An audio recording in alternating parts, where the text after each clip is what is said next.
السلام علیکم ورحمۃ اللہ وبرکاتہ۔ کیسے ہیں آپ سب لوگ؟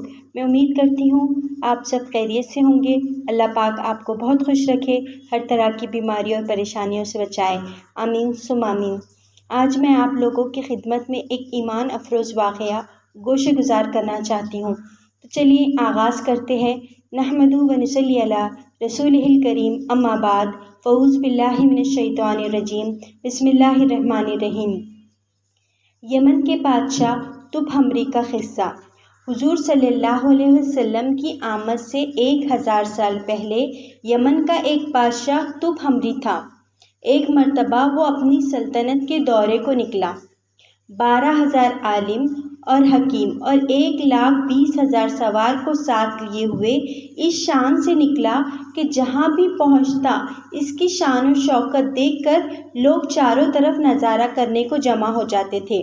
یہ بادشاہ جب دورہ کرتا ہوا مکہ معظمہ پہنچا تو اہل مکہ سے کوئی اسے دیکھنے نہ آیا۔ بادشاہ حیران ہوا اور اپنے وزیر اعظم سے اس کی وجہ پوچھی تو اس نے بتایا کہ اس شہر میں ایک گھر ہے جسے بیت اللہ کہتے ہیں۔ بیت اللہ اور بیت اللہ کے خادموں کی یہاں رہنے والے سبھی لوگ بے حد تعظیم کرتے ہیں، اور جتنا آپ کا لشکر ہے اس سے کہیں زیادہ دور اور نزدیک کے لوگ اس گھر کی زیارت کو آتے ہیں اور یہاں کے باشندوں کی خدمت کر کے چلے جاتے ہیں۔ پھر آپ کا لشکر ان کے خیال میں کیوں آئے گا؟ یہ سن کر بادشاہ کو بہت غصہ آیا اور قسم کھا کر کہنے لگا کہ میں اس گھر کو توڑوا دوں گا معاذ اللہ، اور یہاں کے رہنے والے لوگوں کو قتل کرا دوں گا۔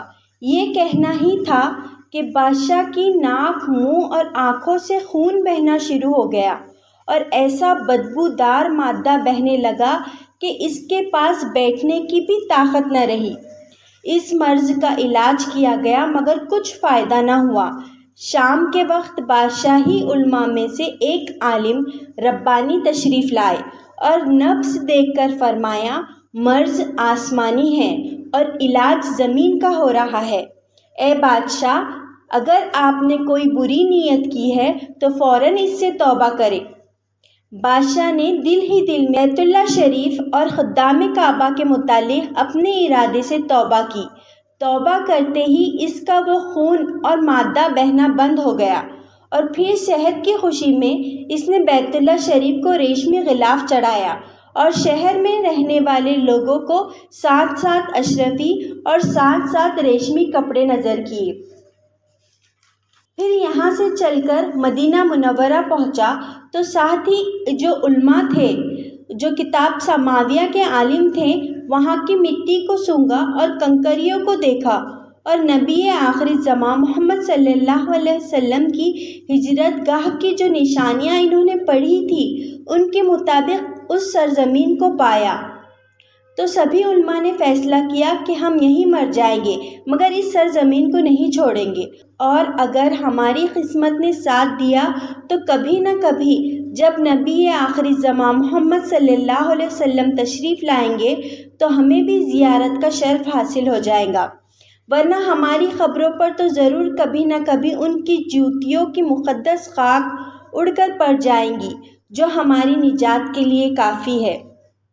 یہ سن کر بادشاہ نے ان علماؤں کے واسطے 400 مکان بنوائے، اور اس بڑے عالم ربانی کے مکان کے پاس حضور صلی اللہ علیہ وسلم کی خاطر ایک 2 منزلہ عمدہ مکان تعمیر کروایا، اور وصیت کی کہ جب آپ صلی اللہ علیہ وسلم تشریف لائیں گے تو یہ مکان آپ کی آرام گاہ ہوگا، اور ان 400 علماء کی کافی مالی امداد بھی کی اور کہا کہ تم ہمیشہ یہیں رہو، اور پھر اس بڑے عالم ربانی کو ایک خط لکھ دیا اور کہا کہ میرا یہ خط اس نبی آخری زمان محمد صلی اللہ علیہ وسلم کی خدمت میں پیش کر دینا۔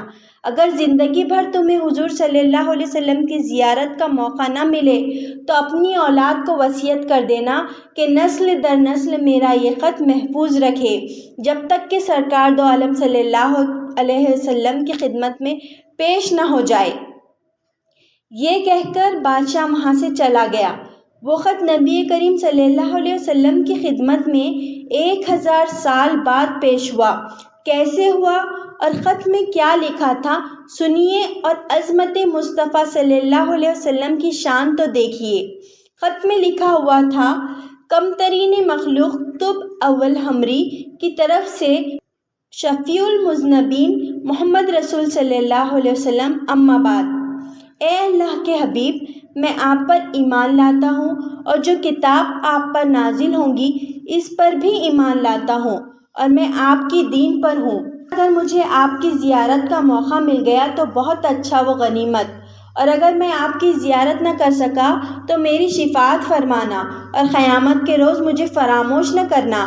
میں آپ کی پہلی امت سے ہوں اور آپ کے ساتھ آپ کی آمد سے پہلے بیعت کرتا ہوں۔ میں گواہی دیتا ہوں کہ اللہ ایک ہے اور آپ اللہ کے سچے رسول ہیں۔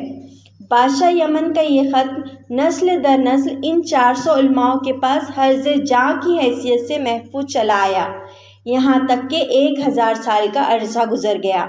ان علماء کی اولاد اس کثرت سے بڑھی کہ مدینہ کی آبادی میں کئی گنا اضافہ ہو گیا، اور یہ خط نسل در نسل اس بڑے عالم ربانی کی اولاد میں سے حضرت ابو ایوب انصاری رضی اللہ تعالیٰ عنہ کے پاس پہنچا، اور آپ نے وہ خط اپنے غلام خاص ابو الیلی کے پاس رکھا۔ اور جب حضور صلی اللہ علیہ وسلم نے مدینہ ہجرت فرمائی اور مدینے کے خوش نصیب لوگ محبوب خدا کا استقبال کرنے جوخ در جوخ آ رہے تھے، اور کوئی اپنے مکانوں کو سجا رہا تھا، کوئی گلیوں اور سڑکوں کو صاف کر رہا تھا، اور کوئی دعوت کا انتظام کر رہا تھا، اور سب یہی اصرار کر رہے تھے کہ حضور صلی اللہ علیہ وسلم میرے گھر تشریف لائے۔ حضور صلی اللہ علیہ وسلم نے فرمایا کہ میری اونٹنی کی نکیل چھوڑ دو، جس گھر میں یہ ٹھہریں گی اور بیٹھ جائیں گی وہی میری قیام گاہ ہوگا۔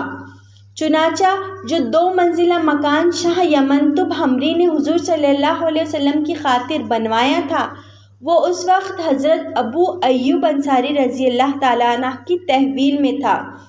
اسی میں حضور صلی اللہ علیہ وسلم کی اونٹنی جا کر ٹھہر گئی۔ لوگوں نے ابو الیلی کو بھیجا کہ جاؤ حضور صلی اللہ علیہ وسلم کو بادشاہ یمن کا خط دے آؤ۔ جب ابو الیلی حاضر ہوا تو حضور صلی اللہ علیہ وسلم نے اسے دیکھتے ہی فرمایا، تو ابو الیلی ہے؟ یہ سن کر ابو الیلی حیران ہو گیا۔ حضور صلی اللہ علیہ وسلم نے فرمایا، میں محمد رسول اللہ ہوں، شاہ یمن کا جو خط تمہارے پاس ہے لاؤ وہ مجھے دو۔ چنانچہ ابو الیلی نے وہ خط دیا۔ حضور صلی اللہ علیہ وسلم نے خط پڑھ کر فرمایا، صالح بھائی تب ہمری کو آفرین و شاباش ہے۔ جزاک اللہ خیرہ۔ اسی طرح کی انفارمیٹیو ویڈیوز کے لیے جڑے رہے میرے یوٹیوب چینل دینی معلومات کے ساتھ، اور ہمارا حوصلہ بڑھانے کے لیے پلیز لائک، شیئر اور سبسکرائب ضرور کر دیجیے گا۔ دعاؤں میں یاد رکھیے، اپنا بہت سارا خیال رکھیے۔ اللہ حافظ۔